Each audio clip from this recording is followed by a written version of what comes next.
Kami datang untuk menerangkan bahwa hari ini bukan umroh gratisan. Kami datang untuk menerangkan bahwa hari ini bukan umroh gratisan.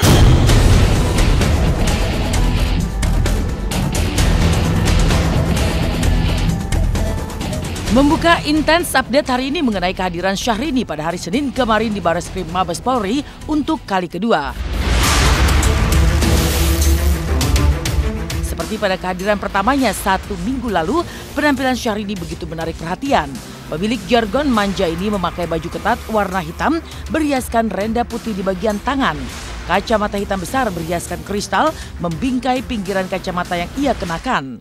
Jika minggu lalu Syahrini hanya ditemani sang adik yang merangkap sebagai manajernya, kali ini Syahrini ditemani pengacara kondang Hotman Paris Hutapea sebagai kuasa hukumnya. Selama 5 jam berada di Mabes Polri, Syahrini pun diberondong 29 pertanyaan oleh penyidik. Lantas bagaimana reaksi Syahrini soal tudingan jika dirinya menerima aliran dana hingga 1,3 miliar rupiah saat perjalanan ibadah umrohnya bersama keluarganya beberapa waktu lalu? Tapi apa sebenarnya alasan Syahrini menggait pengacara kondang Hotman Paris Hutapea sebagai kuasa hukumnya kini? Benarkah karena Syahrini merasa takut menghadapi kasus hukum first travel?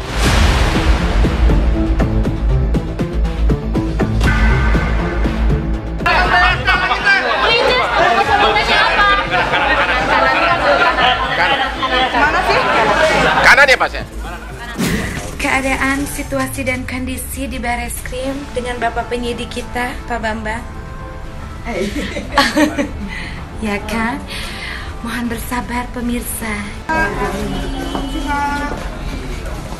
Sudah beres? Ini toilet, sudah lega semuanya. Jadi kata-kata itu dari mana? Itu dari ya. 1,3 miliar yang terima saya itu dari mana statementnya?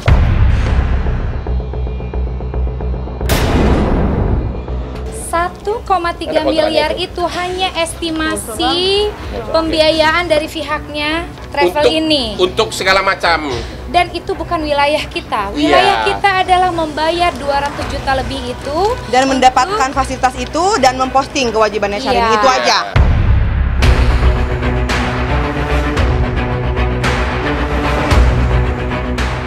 Jadi sistem kerjasamanya adalah dengan saya membayar yang ditentukan oleh First Travel 200 juta lebih itu, saya kewajibannya memposting dua kali dalam sehari di Mekah sehari. Entah foto, entah video. Entah foto atau video di Mekah, Madinah, dan Istanbul. Yang aku tahu dari Rani, ketika mereka ketemu membicarakan keluarga kita mau umroh, Mbak Rani udahlah gini aja, nggak usah bayar VIP.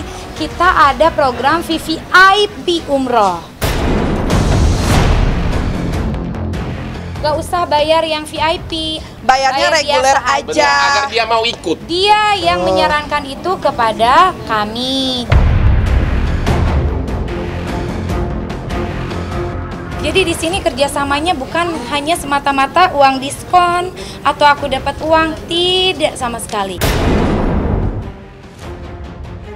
Penyidik tidak pernah mengatakan bahwa Syahrini terima 1,3 miliar. Dia tidak terima honor dalam bentuk apapun. Bentuk uang ya. Biasanya kalau icon itu sekali posting 100 juta sama honor icon itu 1M. Ya. Ini Syahrini tidak menerima uang untuk sepeser pun. Ini semua ada kwitansinya, ada bondnya semua.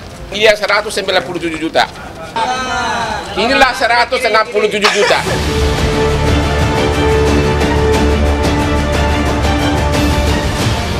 Hingga saat ini polisi masih terus mengusut aset milik bos First Travel.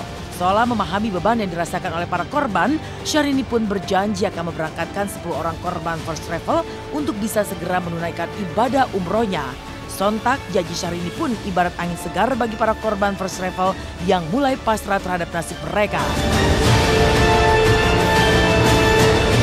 Jadi Syahrini janji ke penyidik saat dia bersedia membiayai 10 orang untuk yang benar-benar sudah lama menunggu. Saya sebagai yang pernah beberapa kali umroh sangat prihatin sekali atas keadaan ini dan kasus ini. Saya berharap sekali semoga jamaah-jamaah yang belum berangkat, yang sudah mengumpulkan uang bertahun-tahun, ada yang puluhan tahun, bisa segera berangkat. Doa saya, insya Allah saya pun ingin membantu. Barangkali dari diskonan ini juga ada hak mereka yang terkena kepada saya. Nauzubillah, saya tidak mau sangkut paut di akhirat nanti untuk urusan uang, karena itu berat sekali urusannya sama Allah. Saya ingin sekali juga membantu. Tadi baru aja bilang kepada bapak-bapak penyidik di dalam, tolong Pak, siapa saja yang benar-benar yang sudah puluhan tahun atau belasan tahun yang mengumpulkan uang tapi saat ini belum berangkat, insya Allah saya juga ingin membantu, insya Allah. Bahwa saya baca di media online hari ini, bahwa hari ini akan memberangkatkan 10 orang korban daripada fast travel. Itu kita harus sambut baik dulu. Hari ini harus dijadikan panutan. Ya kan, kita angkat topi bos sama hari ini, ya kan.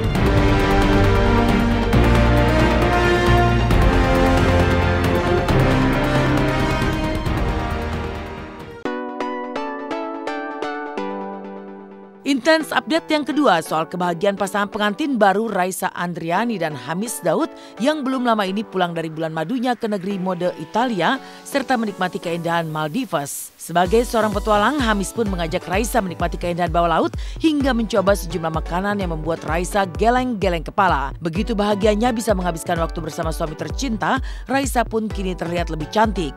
Lalu benarkah sejak menjadi istri Hamis, Raisa memang merubah tata riasnya?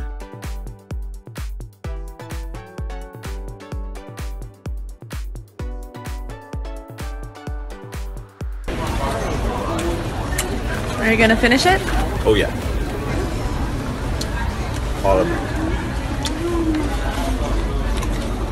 Bocah. Alhamdulillah, masa nggak mau? Aku sih nggak suka makeup yang ngerubah muka karena nggak cocok di mukaku. Jadi aku suka emang kelihatan seperti diriku sendiri, cuma kayak versi lebih celingnya aja gitu. Jadi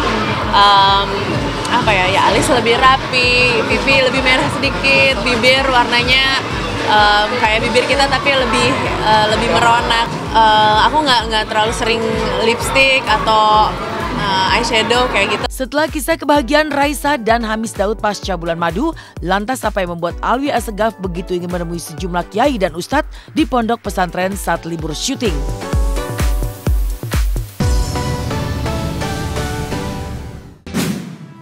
Selamat pagi pemirsa, jumpa lagi bersama saya Elvin Rapa. Karakter Yusuf dalam sinetron Cahaya Hati tak jauh berbeda dengan pribadi Alwi Assegaf yang santun serta rajin ibadah. Keinginannya untuk memperdalam agama Islam membuat Alwi berkunjung ke pondok pesantren. Lantas apa makna pertemuan Alwi dengan sejumlah ustadz dan juga kiai di sebuah pondok pesantren? Lalu bagaimana cara Alwi serta Audrey saat harus mengisi keseharian mereka di lokasi syuting?